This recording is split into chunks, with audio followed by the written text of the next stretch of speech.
no good deed goes unpunished. File this under. People gots to have something to bitch about. Caitlin Clark got offered by my boy, Ice Cube. That's right. We took a picture together, and if you take a picture with me, you are my boy. He got offered $5 million. $5 million to play in his 3-on-3 league, which, I don't know, is on CBS, and apparently the women are on CBS or whatever network, and Ice Cube saying, hey, man, let's make some money. It comes down to basically 10 games at $500,000 a pop, and hold on. No good deed goes unpunished. People gots to bitch. I mean, let's be honest. All right, let's see. So it's bad, apparently, that a woman basketball player was offered $5 million. Here's what Ice Cube had to say. We intended the offer to remain private while Caitlin Clark plays for a championship, but I won't deny what's now already out there. Big Three made a historic offer to Caitlin Clark. Why wouldn't we?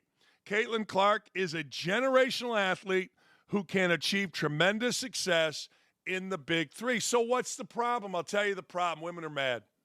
Women are mad because, well, you know what? You're just trying to make her look bad. Hey, Diddy went on to say, skeptics laugh when we made Nancy Lieberman the first female coach of a men's pro team. She won a championship in her first year. Then Lisa Leslie won it all in year 2. With our offer, Caitlin Clark can make history and break down even more barriers for women. Now, that's a pretty nice thing. That's a pretty generous offer, but you know people got a bitch. There's some lady named Lexi Brown. She's not happy. And if Lexi Brown ain't happy, you know what? Then ain't nobody happy. Lexi Brown is saying this is bad for women. Okay, Lexi Brown.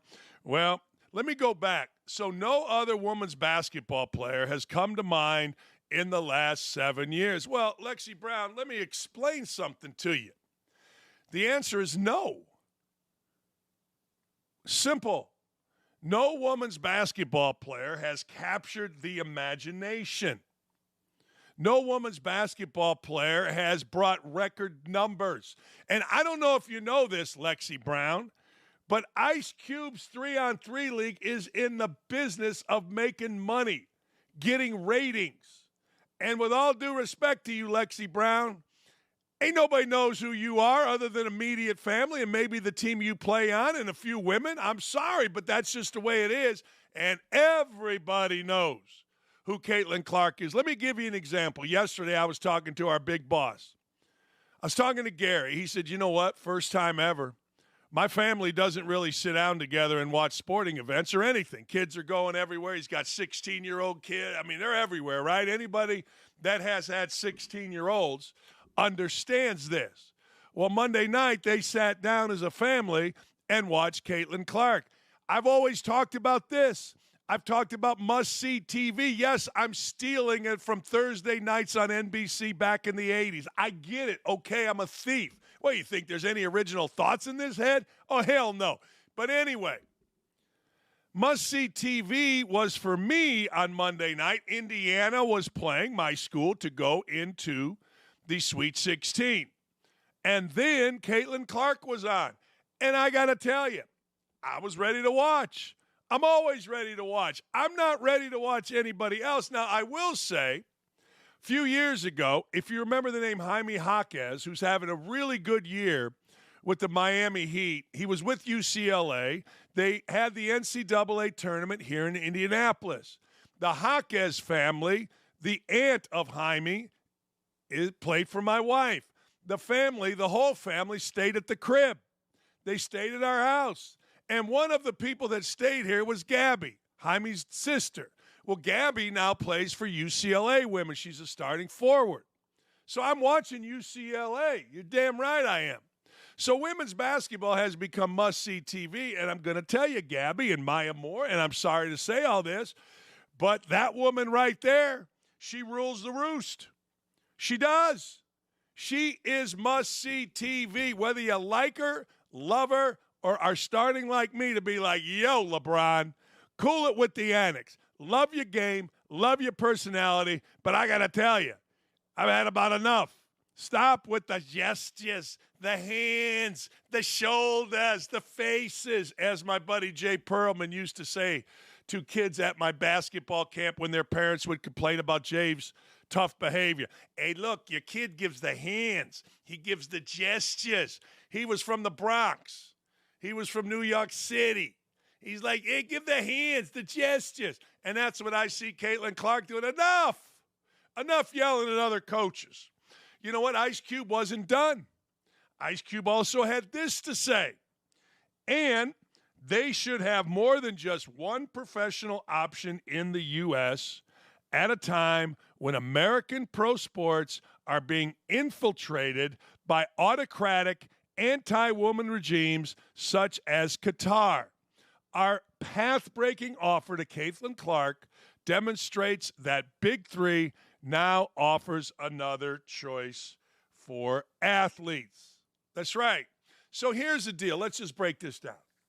Diana Taurasi, a star in the league, goes and plays in the Big Three. Ain't nobody watching. Whatever team Lexi Brown plays on, they let her go play in that league. Ain't nobody watching. I'm sorry, but there ain't nobody watching. Now, I get it.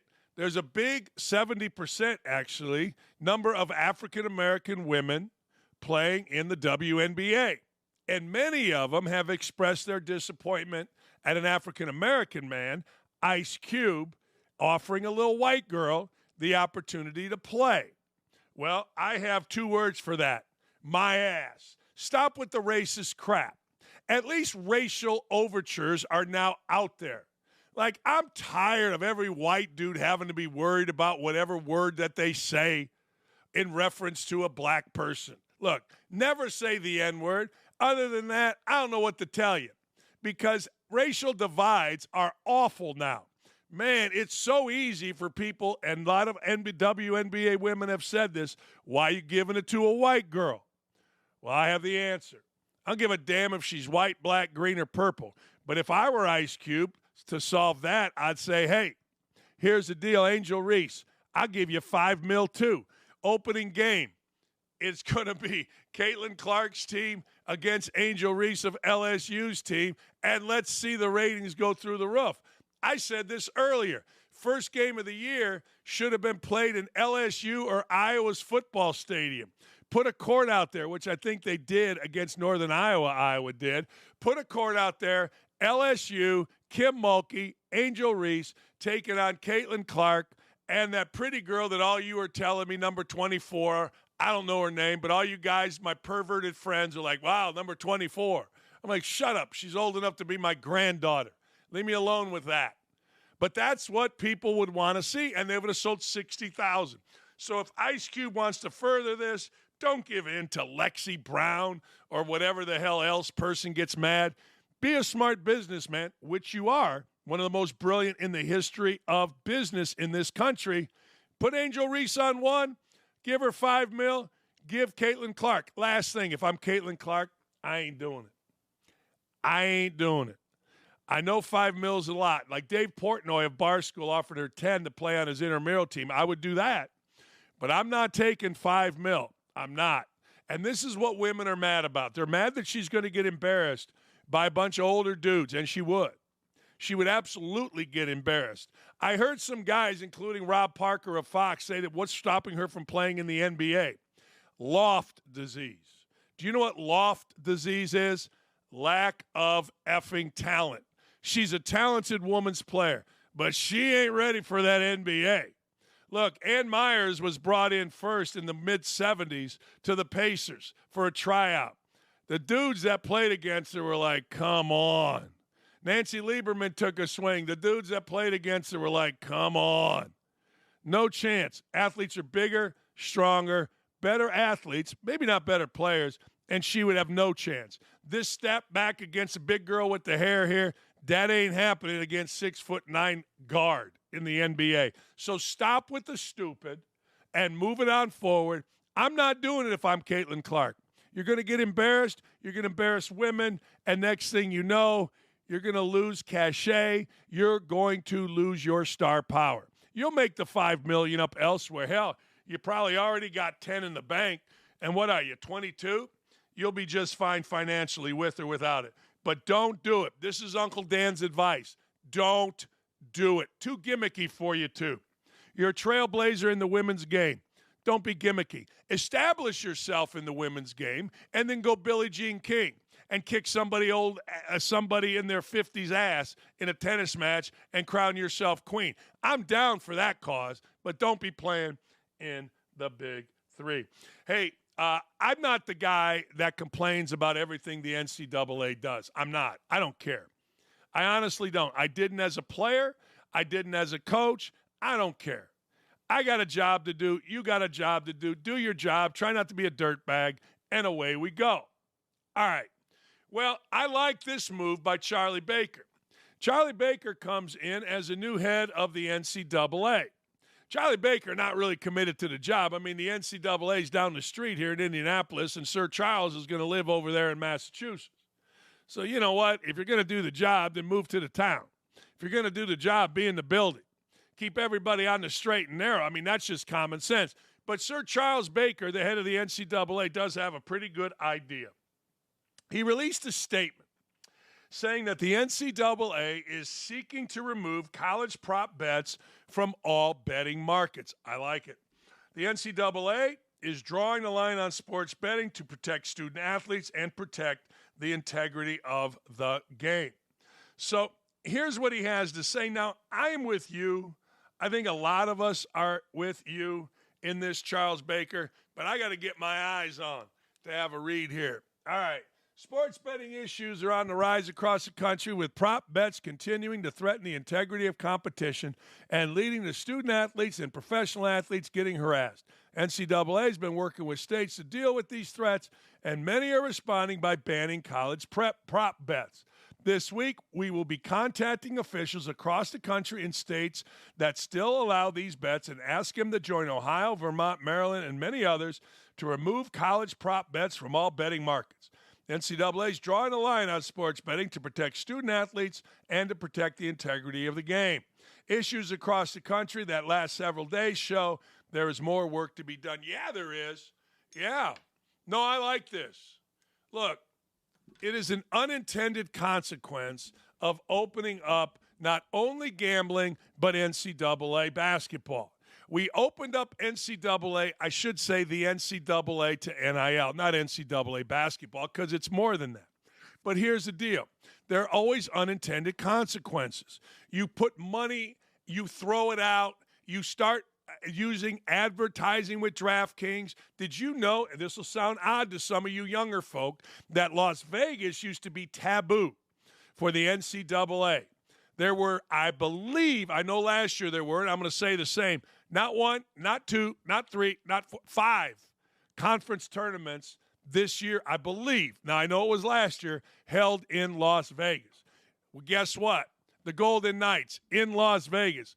Oakland A's coming to Las Vegas. Raiders in Las Vegas. There'll be a hoops team in Las Vegas. You just got to have it. You do.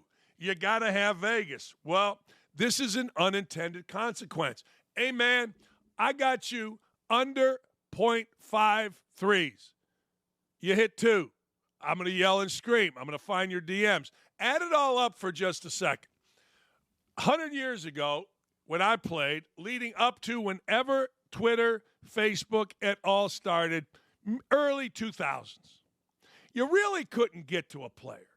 I mean, you could if you got a mole on campus and you were a crime family or you were a betting family. That's it. You didn't know where everyone was every moment of every day. You didn't know where somebody lived. You didn't know their phone number. You couldn't slide into their DMs. You couldn't make a thread on Facebook or Instagram or Snapchat or X. You couldn't. Well, now you can.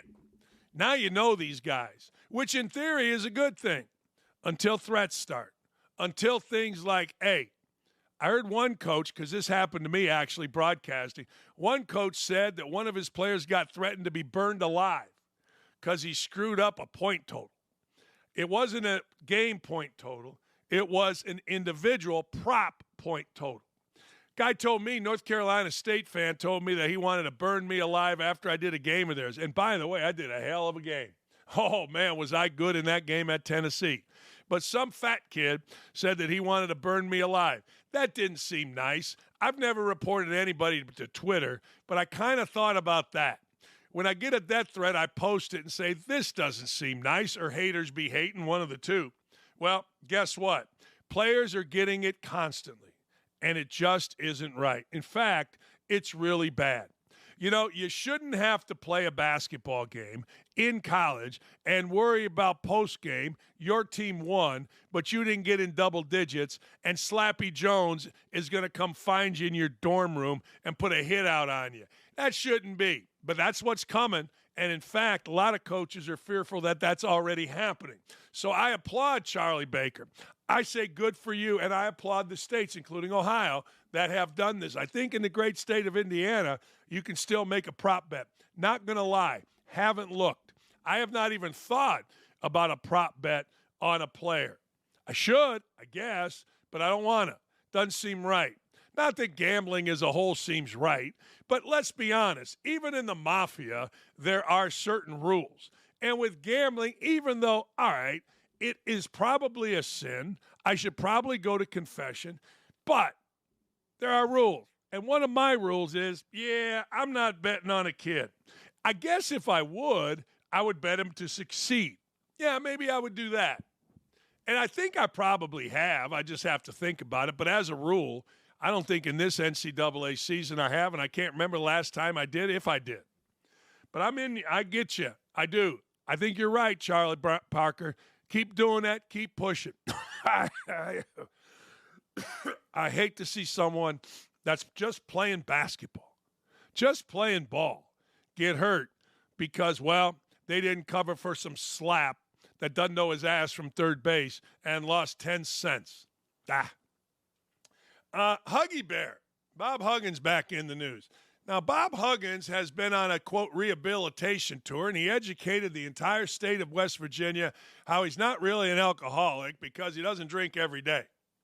Said he'd been sober for over 300 days, except that his arrest was like 270 days ago. Who knows what to believe? And I know this, when it comes to Huggy, I ain't believing nothing, but I will say he's entertaining. I kind of sort of used to like Huggins, kind of sort of, in a fake way. Kind of a fake way. He'd come on a show and I'd be good or whatever. But I knew what he tried to do to me back in the day when I was on a family vacation and he and I talked of setting up a brawl between my assistant Jamal Meeks and him when he was mad that we were turning him in for cheating on a player named Keith McLeod with a $10,000 payment to Maine Central Institute, which the head coach at Maine Central Institute called me all pissed off, saying he didn't know anything about it. I don't know anything about it either. This is all alleged, except Huggins admitted it to me in a phone call on a family vacation. So you see my angst. McLeod was the most valuable / Mr. Basketball in Ohio. I'd worked my brains off to get him to come, and he was trying to get the kid not to graduate. See, dirty business in college didn't start yesterday. Dirty business in college has been going on a long time, and Huggy's been in the middle. But Huggy wants back. Huggy wants to be back in coaching, and I don't blame him. I mean, what are you going to do? I don't know. Anyway, Huggy wanted badly the Louisville job. It's too bad. His plea to become the next basketball coach, it appears to be unsuccessful, as the Cardinals are going to go out and hire College of Charleston's Pat Kelsey as their next coach. Huggy was going all over the media saying, I would really be excited to be there. I'd want to be and do what Coach Crum did. I've always had a love for Louisville, believe it or not. Love going to Louisville and playing. Love the fan base, the way they embrace the team, the way they embrace Louisville basketball. Well, he's not wrong about that. And he probably would fit in there really well. In fact, but you trust in that guy in a city and a state where bourbon is king? I know what has two thumbs and wouldn't. This guy. And Louisville didn't. Here's what he also said. I think it's a great place. I think it's something that fits me perfectly, much like Cincinnati did when I got to Cincinnati. I'll give him that. Those two towns remind me of each other. They're hilly and they suck. Uh, I mean, Cincinnati was in dire straits when I got there. The city of Cincinnati fell in love with what we did, the way we played, who we played. We weren't afraid. We weren't afraid to play anybody. And I think the people that we brought into Cincinnati to play were people that ended up being NBA All-Stars. And I think they appreciated the fact that we didn't hide from anybody. We're going to play whoever it was. Line them up. Let's go play. And I think that's the mentality that Louisville people would like to see. Oh, I think he's right. Problem Huggins had was this. He was awful in his last years at West Virginia. I mean, look, if Huggins was coming off a Final Four, if Huggins was coming off a bunch of titles, well, guess what? West Virginia would have said, Huggy, we know you drove drunk. We know you don't know what city you're in. We know that's how hammered you are. This is the latest in a bunch of incidents, I'm assuming. Get yourself a 30-day rehab, and we're going to keep you as a coach. That's what they would have said had Huggins won titles. But being under 500 over 4 or 5 years in your league, being right around 500 or a little bit more against like teams. I'm not talking about when he plays Fairmont State. I'm talking about when he plays like teams in the non-conference season. Basically, the program had gone downhill. Now, maybe it was because of Huggins' drinking. Maybe it was because of his staff. Maybe, I don't know. But I do know this. They say you are what your record says you are. And it wasn't like Huggins at Cincinnati in 92 when he took Cincinnati to the Final Four. It wasn't like that at all. Not at West Virginia. It wasn't even like in the 2011 when Huggins took West Virginia to the Final Four here in Indianapolis. It wasn't like that at all. It's a bad program in need of new leadership. And Huggins made it easy for them. Now, to Louisville. I'm hearing reports that Josh Scherz, the head coach at Indiana State, has turned Louisville down. I don't know that to be true, but that's what I'm hearing. I'm also hearing that Josh Scherz not only turned Louisville down, but he's going to go to, wait for it, St. Louis. See, I think Cincinnati, Louisville, and St. Louis are the same shitty town. That's just me. You may live in one of those cities. You may be watching right now, and you might be pissed at me. But, hey, I grew up in Gary, Indiana. I know a shitty town, except they got great food in Gary, Indiana. I'll fight you over that. In that area, great food. Now, you can't find a restaurant. I mean, everything's burnt down and dilapidated, but that ain't their problem. Or that ain't my problem. Anyway, Louisville's going to hire this guy, Pat Kelsey. A rolling ball of knives, really. Pat Kelsey, wherever he goes, he wins. And Pat Kelsey had been an assistant at Xavier, played at Xavier, is from the Cincinnati area, so he knows the area. Cincinnati and Louisville are like this. Just get on 64 and head east from Cincinnati or west, and you are in Louisville. Pat Kelsey wins 20-some games. Pat Kelsey's a tough, energetic coach that loves his players, and his players love him. It's a great interview. He'll organize and energize the fan base of Louisville. It's a really good hire. It's a much better hire than whatever this is. It's a much better hire than a guy hanging on to his past. If Huggins wants to coach, and good for him if he does, he'll probably find a job. But man, oh man, good for Louisville for not giving in. You can't. You shouldn't. You won't. They got a young guy. They got kind of a younger Huggins. Pat Kelsey not afraid. Pat Kelsey doesn't have any trepidation about playing anybody. He's worked for really good coaches. He's been a terrific head coach wherever he's been. So what the hell? Good for Louisville. Louisville took a swing at Dusty May. Dusty May, Scott Drew, they're not going to that cesspool. Who the hell wants to live in Louisville? The only place you want to live in Louisville is on Valhalla's golf course. It's a great golf course. And you're going to tell me, Dakich, you don't know nothing about Louisville. You're right. I don't. But what I know sucks. And frankly, if you got to go in the Yum Center and see those slobs, who wants to do that? Not me, not you, not any rational thinking human being. But Pat Kelsey understands it. He's from that area. I don't know if he golfs or not. Maybe he's a horse guy. He can own a horse farm. And by the way, one of the best perks of Louisville is this. You get to go to the Derby carte blanche. You get to wear the hat. Your wife does. She gets to wear the bouffant, the bonnets. Have the what are those drinks called? I always forget. They're not mimosas, so don't at me. Mint juleps. And you get to enjoy one of the greatest spectacles ever For free, I'm assuming. You're the head coach at Louisville. You know what I mean? Good for him, man. I'm happy for Pat Kelsey. I am. I'm happy for Huggins that he wants to coach. I'm happy for him that he feels he's healthy enough to coach, sober enough to coach.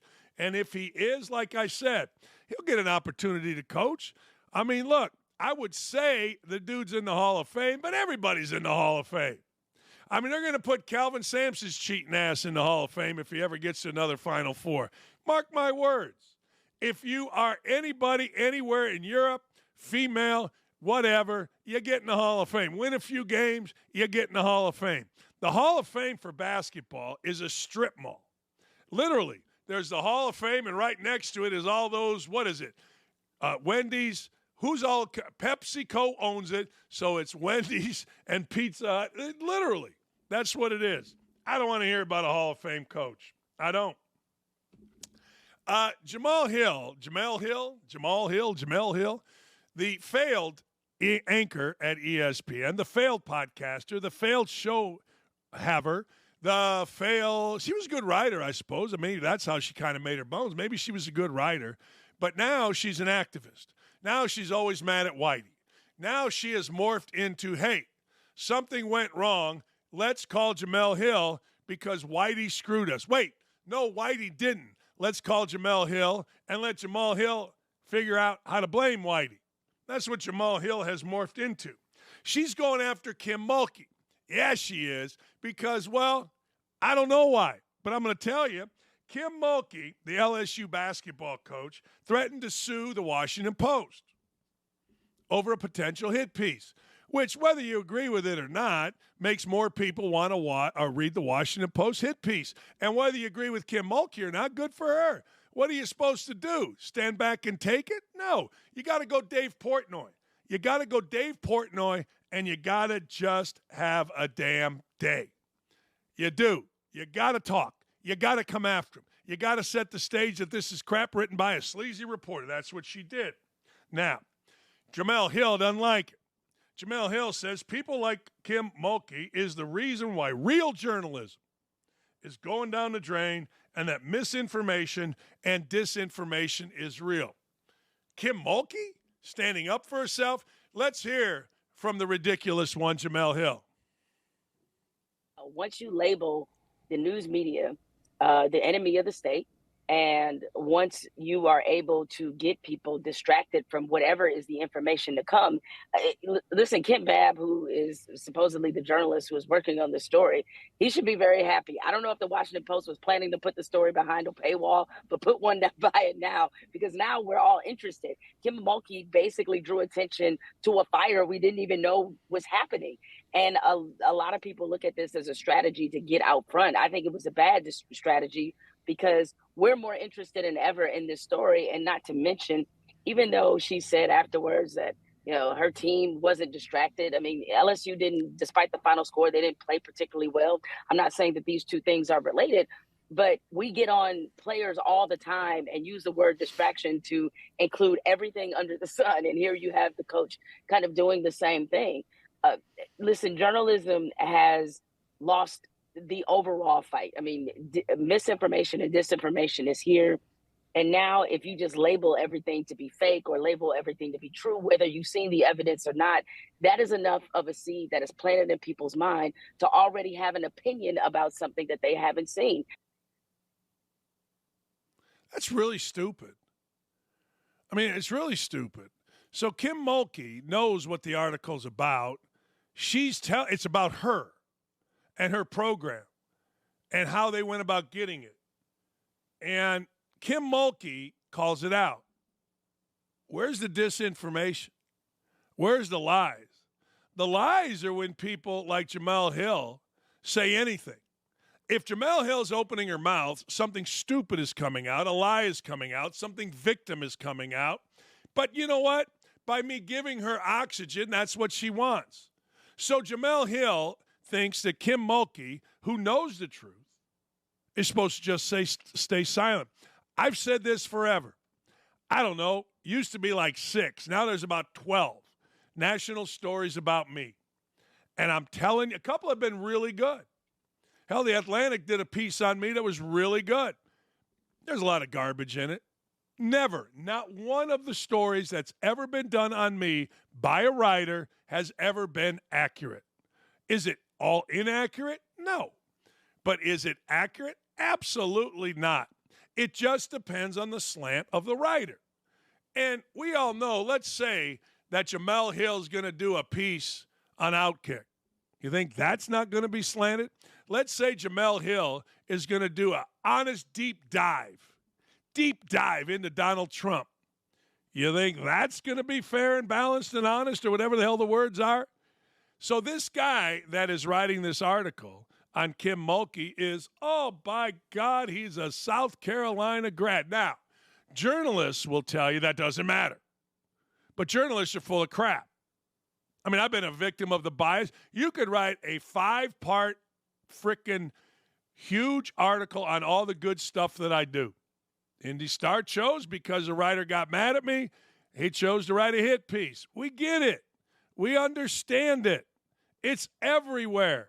So to act like, well, these are people that are saying bad stuff and it's hurting journalism. No, journalism hurt themselves by having people like Jemele Hill get up there and lie, by having people like Jemele Hill be openly racist. That's where people go, yeah, what's she bitching about now? Yeah, what's her problem now? And it's not just her.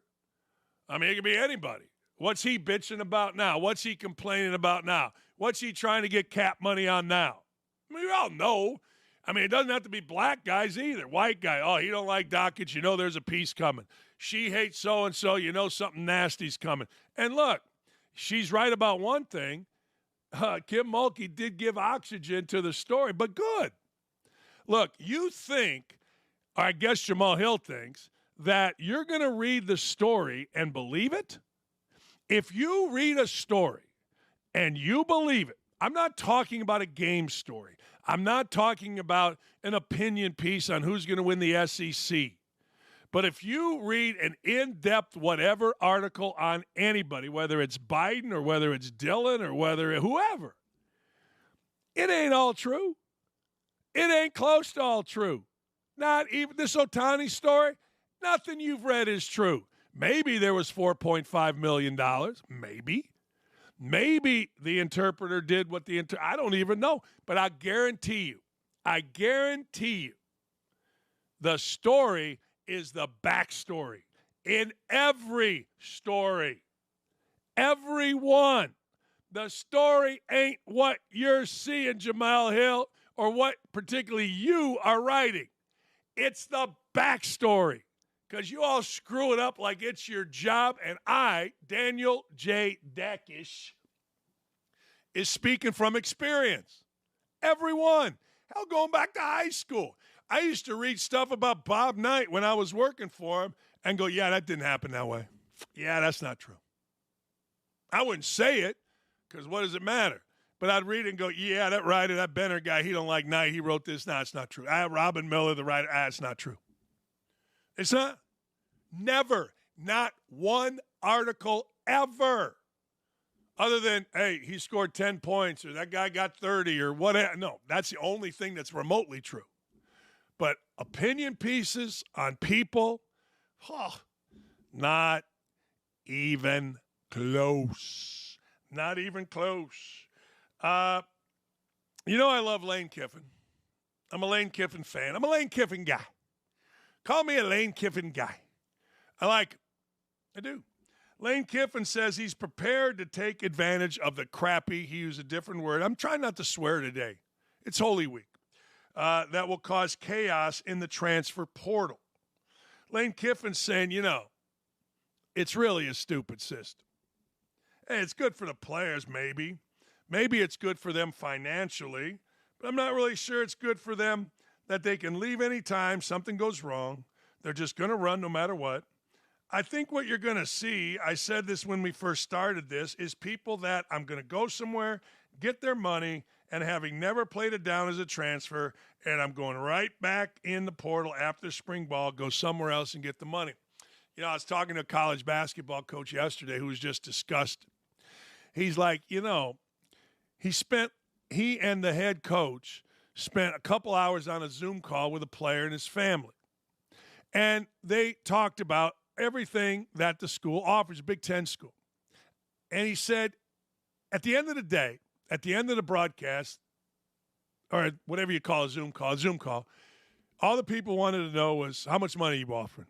That's it. He said, we got off the Zoom call and we're like, all right, we're changing our whole strategy. These people, parents, don't give a rat's ass about education. They don't give a rat's ass about coaching. They really don't even give a rat's ass anymore about playing time until they get there and then they don't play. What they simply care about is money. And if people think that's a good system, then God bless them. Because, that's all coaches think about. Yeah, I don't know, man. Coaches are responsible for a lot. Players are responsible to show up. But I thought it was fascinating. You know what? Used to be, here's how you're going to play. Here's how we're setting this up for you to play. Here's what's going to happen academically. Here's our health care. Here's our doctor. Here's our trainer. Here's our NBA players. Here's where we play. Look at this crowd. Here's how a guy that played like you is going to, here's how we're going to use you based on how a guy that is a lot like you played in our system. Now, none of it. Hey, man, how much you offering? That's it. Look, Joey Bag of Donuts, I want you to come play here. We're going to give you $50,000. We'll get you a car. Not enough. All right. Boop. Next. Something interesting happened at South Carolina. There's a kid named Meechie Johnson. Meechie Johnson is one of those brand guys. He played well at South Carolina for Lamont Paris, but he's one of those brand guys. He's a guy that has always been the all the crap. And he played all right, though, until he really had to. And then, of course, he didn't, because that's what happens. He's got this family, former players, all this stuff out of Cleveland. And he's the chosen one. He's Steph Marbury of frickin' Cleveland. Well, he really couldn't play. And he goes to Ohio State, couldn't play. And he goes to South Carolina, pretty good.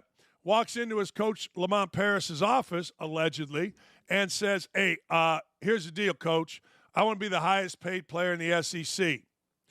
To Lamont Paris's credit, because he knows you're not really going to win big with Meechie Johnson, he says, Meechie, if that's what this is about, you got to go somewhere else.